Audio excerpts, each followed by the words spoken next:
here with Adam Leon, the filmmaker behind Italian Studies at this year's Tribeca 2021. It's an incredibly sensitively made film. It's very dreamlike and really immersive, and puts you into the headspace of a character in the least flashy way imaginable, which is a feat in and of itself. So Adam and I are going to talk about the film, and hopefully we'll learn some more about his process. I read in an interview of yours from years ago, I think you said that about Gimme the Loot, your first feature, that you were trying to make someone's favorite film of the year. Is that a sentiment you still agree with? Yeah, I think that whoever that is can really change. And so it's, you can't please all the people all the time, right? And so I think the point behind that quote is, when we figure out what kind of movie we're making, let's make that movie as special as we can make it. So with my second movie, which is a movie called Tramps, it's really based in the sort of tropes of romantic comedy, romantic adventure. And so, it follows very much that structure. And we were like, what if we could make a romantic comedy with characters that felt real, that maybe you don't always see in this, and do it in our way, in a way that hopefully would feel special and unique. And so that people who were fans of romantic comedies would be like, wow, that's a special movie. I kind of love that movie. And so that's the ambition. I'm not saying that we hit it, but yeah, I think that the goal is to try to make something special for the people who could grab onto the movie. So in the case of Italian Studies, who's the audience? Who's the audience? Yeah, I think that the audience for the movie, it's interesting. I'm going to answer, well, a couple of things. One is, we haven't premiered the movie yet when we're talking right now, so they'll tell me. Right. Yeah, but that's no, something. Yeah, but unlike Tramps, this is a movie that I think is made for.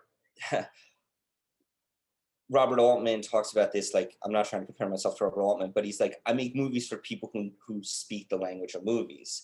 And I think that this is a movie for people who are, if not cinephiles, are people who are familiar with sort of art house cinema, and movies that maybe are more emotional than and filmed in a more emotional manner than sort of a more plotty thing. It's a different audience than Tramps.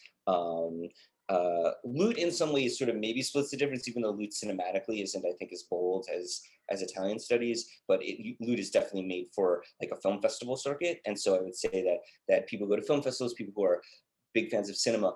The other thing, though, that was very interesting when we meet, I don't know if it's very interesting or not, but the other thing that we started to think about while we were putting the movie together in the edit was, we wondered if people who don't see movies at all would respond to this movie.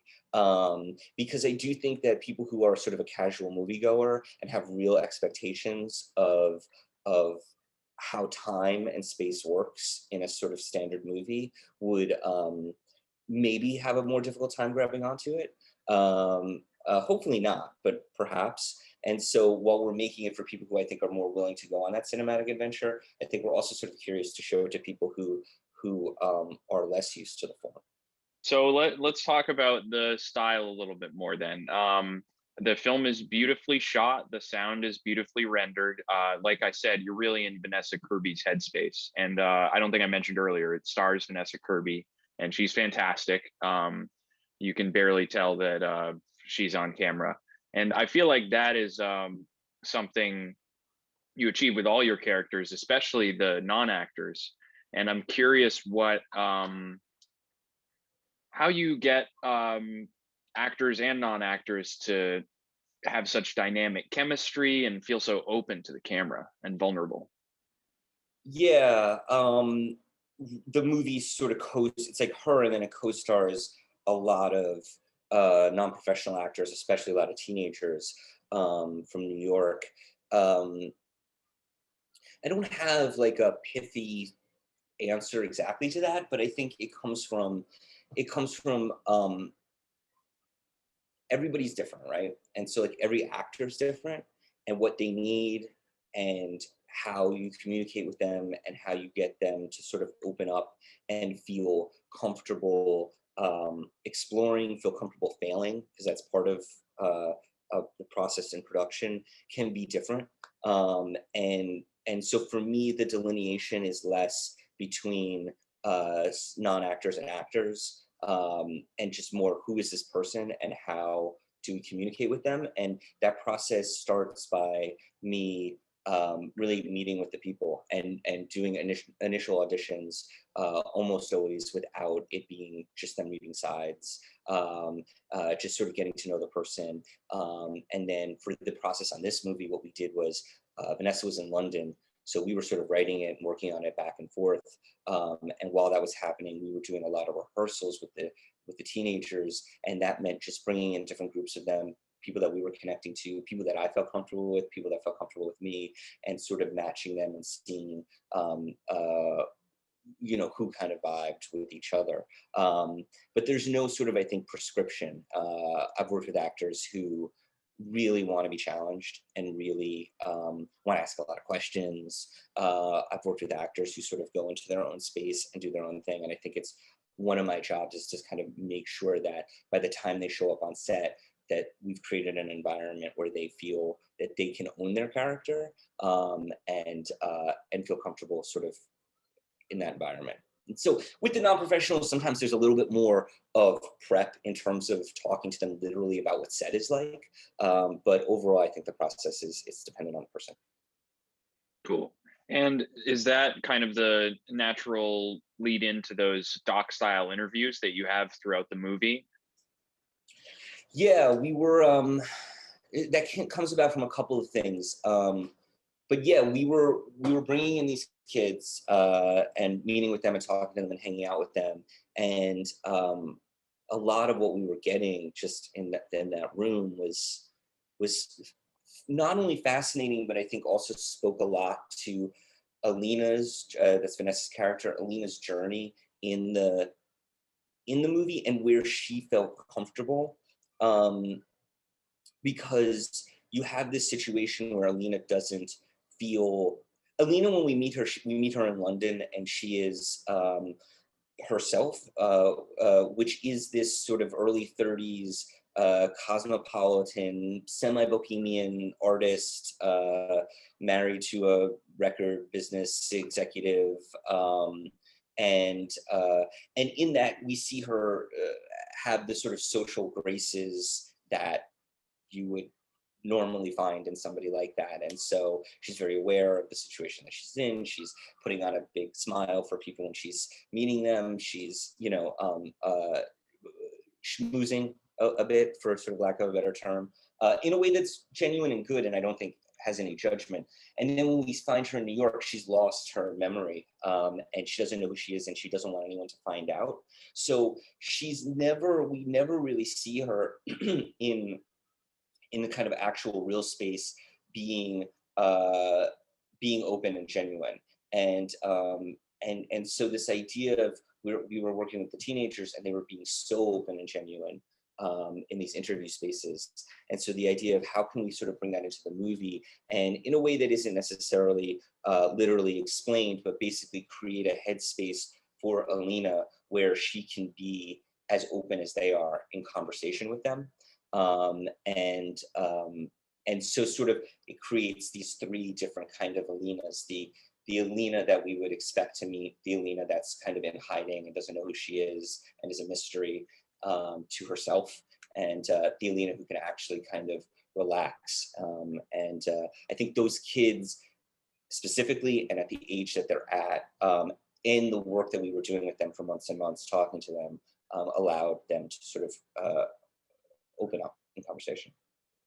That makes complete sense, and it really felt like it came together when Alina decides to interview the kids for her upcoming book, and that almost felt like kind of a relief to the audience because you're so concerned for her just latching on to anything, any solid ground, and then it feels like, okay, she's got a sense of purpose. And yeah. Yeah, she's really exactly well said. I just think she's trying to grab onto anything. She grabs onto this thing, which is she's identified correctly as a writer, and I think that that really both helps her, but it also she doesn't.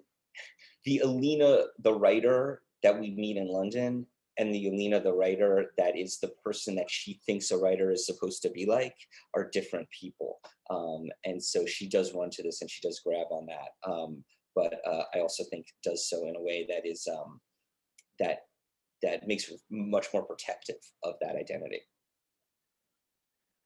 In some ways, the film reminded me of The Father, just in the dedication to putting you in an unconventional character's headspace and really making you feel what they're feeling.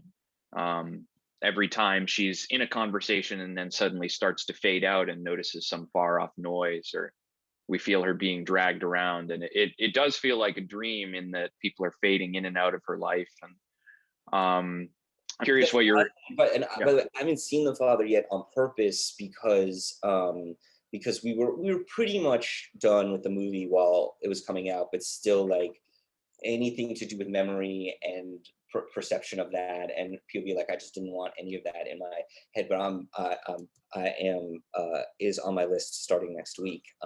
I know actually Vanessa adores that movie very much. Um, so beyond the intense amount of prep you guys did, what is it like on set? What was it like, especially directing Vanessa Kirby and I forget the male lead's name, Simon Brickner. Yeah. They have such tender, palpable chemistry, and I'm curious what you did to help them achieve that. Um, I wish I could tell you I did brilliant things. I know Vanessa. I've known her for a few years before we made the movie. I was on a call with. Well, she called me up and she was like, "I'm going to be in New York over the next year, or I can be in New York over the next year. Let's make something." And so we've been talking about certain themes that we wanted to do and certain stylistic things we wanted to do. So I had a real comfort with her. At the same time, the first day on set, I am like, man, I haven't worked with this person.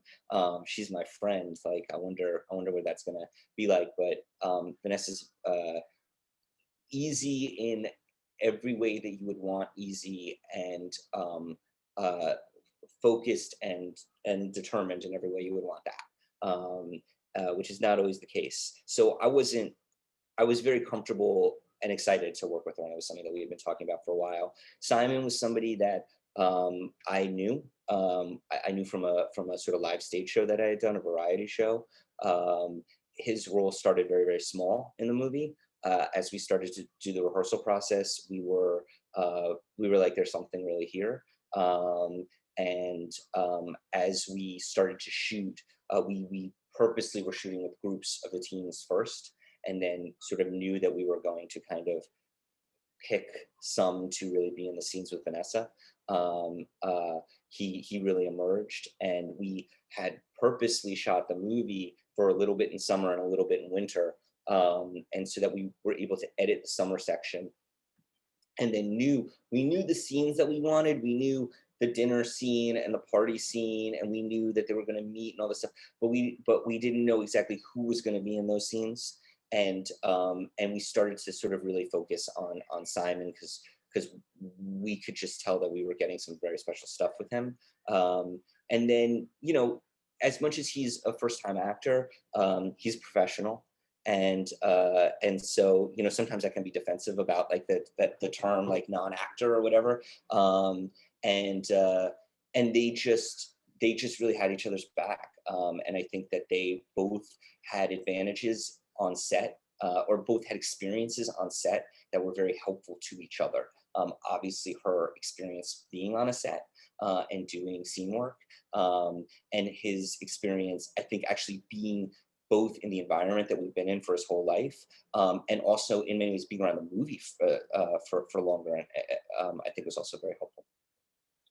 That's really cool. So you really put this project together for the specific actors who were your Yes. friends. And Yeah, we got a, very sort of quickly. I got a call from Vanessa, and I love her and I want to work with her. And I immediately thought all the projects I was working on were a little bit far away, and I immediately thought, well, you know what? I have Nick Bertel as my composer. I have Brett Chekowitz as my DP. We have been wanting to work together. I've just worked with all these incredible teenagers on this live show. I've got great editors. I've got great producers. I called those producers right away, and it was like we can build something for these people. We have something. There's something special with Vanessa. There's something special with this team, and there's something special with these kids. And so it came from that. The idea of the movie came pretty quickly because it was based on some things that Vanessa and I were talking about. But the idea of immersing her with the teenagers came from the experience I had just had working with them. your personal stake in a project, what you want to see or make, and then when you put it out into the world, the audience reacts and kind of takes it on as their own, interprets it. So where do those two things meet for you? That's a great question. And it's a question, and it's an idea that I think about a lot. I think this will answer it. So tell me if it's not. But I love doing this work more than anything. I've always wanted to. It is extraordinarily fulfilling to me. I take that as and I work very, very hard at it as my whole team. I take a responsibility. Basically, I get to do this thing. I'm going to ask you for your money and for your time. I'm going to say this is worth 80 minutes or 120 minutes or whatever it is of your time. That is very important for me that I'm always conscious of that, and that that I take that very seriously. Depending on the movie that I make, and it's been different for all the movies. Sometimes the audience for a movie like that wants the director to do their thing. I think always being conscious of how that wraps up into a story and how that moves, and it can be entertaining. So like if you think about the horror genre, for example, which is a genre I've not worked in yet, but I am sort of developing something in that. And one of the things that's very exciting about that genre is that the audiences want the filmmaker to both hit the beats of that genre, but also try some shit and take them on a ride. And so it can depend. It can depend on the movie itself. So this was a movie that was very difficult. In some ways, was a balancing act for me because I'd come off of a movie that was very much a romantic adventure that we wanted, we were so excited when it went to Netflix because it meant that like teenagers in Indonesia were going to see it and all that stuff. And then this is something where it's like, if this movie works, it works in a little bit because me and Vanessa are on our own trip. And sort of following our own, for lack of a better term, like our own freak flag. And so finding that balance between embracing that and translating that for the audience was the challenge here, and was also actually thrilling. And it was my favorite experience to do. Incredible. Thank you so much, Adam. That was great. Really great. Yeah. Great talking to you, and best of luck with the rest of the festival circuit. Enjoy. Thank you so much. I really appreciate it. Hey, this is Eric from IONCINEMA.com. If you want to support us, subscribe below. For more reviews, interviews, film festival coverage from Sundance, Cannes, Toronto, you want to check out these guys on this side.